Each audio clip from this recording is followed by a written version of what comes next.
आप किसी भी सिटी में, इंडिया में कहीं पे भी अगर आप रहते हो, सो आपको वहाँ से ना सबसे पहले देहरादून पहुँचना है। देहरादून पहुँचने के बाद में देहरादून से आपका जो पिकअप होता है वो होता है सुबह 7 o'clock।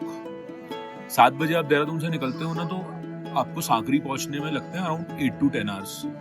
ठीक है, सांकरी जो देहरादून से सांकरी का डिस्टेंस है वो है अराउंड 180 to 200 किलोमीटर्स।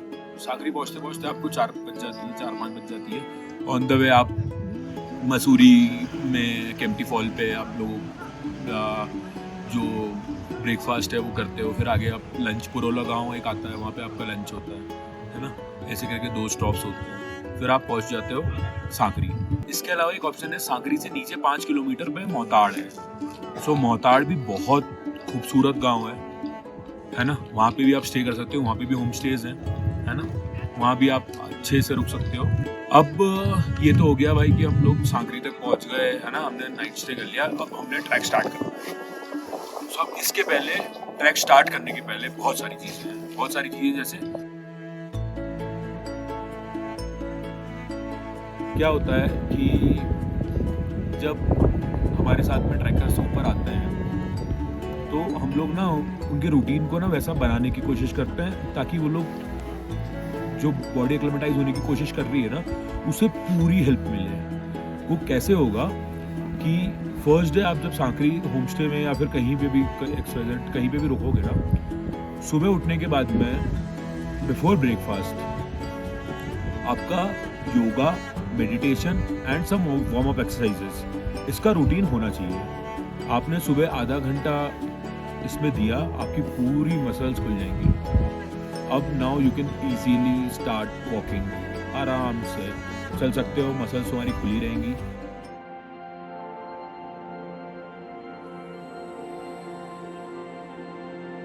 अब हमारे जो इक्विपमेंट्स हैं वो हमेशा सही होने चाहिए। सो क्या कुछ ज़रूरी चीज़ें हैं, वो उसकी एक अच्छी खासी लिस्ट है।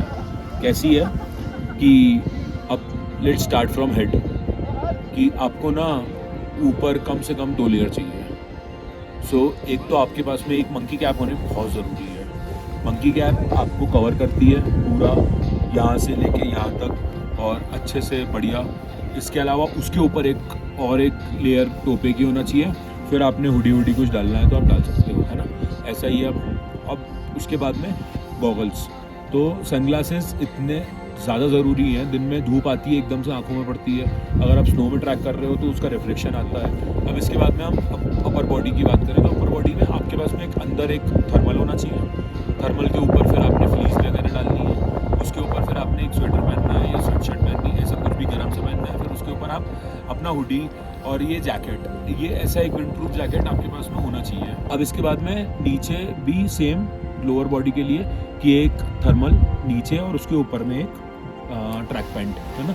उसके बाद में सॉक्स, तो सॉक्स हमें कितने कैरी करना है, तो गाइस कम से कम हमें 7 से 8 pair of socks, 7 to 8 pairs of socks हमें कैरी करना ही करना है। शूज़, तो शूज़ आपको जैसे भी लेना है ना, शूज़ मतलब प्रॉपर ट्रैकिंग शूज़ होना चाहिए।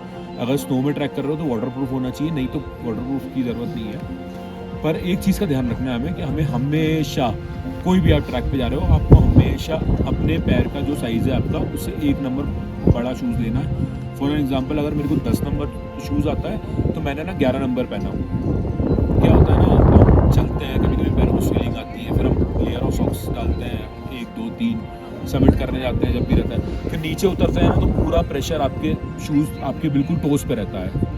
तो अगर वो शूज़ बड़ा है आपका तो वो हैंडल कर लेगा। अगर वो शूज़ आपके परफेक्ट साइज़ का है तो फिर वहाँ पे वो कसेगा। आखिरी से हम ट्रैक करना स्टार्ट करते हैं। फर्स्ट डे का जो हाइक है वो थोड़ा सा ज़्यादा है, पहले ही दिन का थोड़ा ज़्यादा है। इसके बाद में ये हाइक और कम होते जा रहा है, डिस्टेंस कम होते जा रहा है, एलिवेशंस बढ़ते जा रहे हैं, है ना, हाइट हम लोग गेन कर रहे हैं और ऊपर, पर जो डिस्टेंस है वो कम होता है। फॉर एग्जांपल हम लोग जब फर्स्ट कैंप साइट हिट करते हैं, दैट इज़ जूड़ा का तालाब।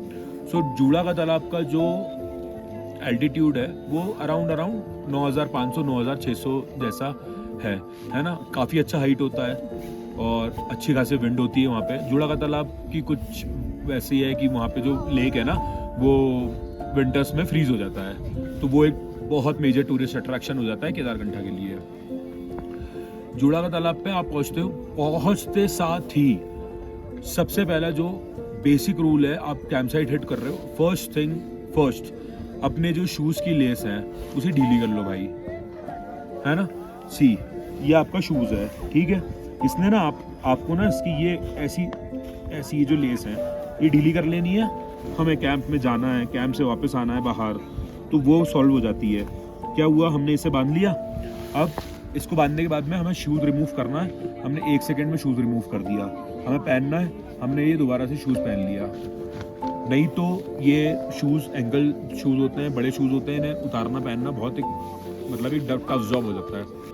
अब पहुंचते साथ ही अब हम लोग एक 5 मिनट 10 मिनट 15 मिनट का ना सेशन रखते हैं, जिसमें हम कूल डाउन एक्सरसाइजेस करवाते हैं और अच्छी से स्ट्रेचिंग होती है। इसके बाद में फिर then we will proceed for lunch वगैरह होता है। फिर अपना दिन आराम से हम, और ग्रुप में बहुत सारे लोग, बहुत और भी ट्रैकर्स होते हैं, सब दोस्त बन जाते हैं, कुछ बढ़िया वादियों के मज़े लेते हुए टाइम पास चलता है, और फिर यहाँ पे दिन हमारा ख़त्म होता है। नेक्स्ट डे आप जब उठते हो सुबह, सो वापस से हम लोग सेम रूटीन फॉलो करते हैं। फिर हमने ना बहुत एक बढ़िया व्यू के साथ में हाइट गेन करना है और हम लोग पहुंचते हैं बेस कैंप। ये हमारा बेस कैंप है जहाँ पे हम लोग अभी हैं। यहाँ काफ़ी अच्छा स्नो होता है और ये स्नो में ही यहाँ पे मैक्सिमम क्राउड आता है। सो बेस कैंप आप पहुँचते हो, सेम रूटीन, लंच करने के पहले कूल डाउन और स्ट्रेचिंग, उसके बाद में लंच करो।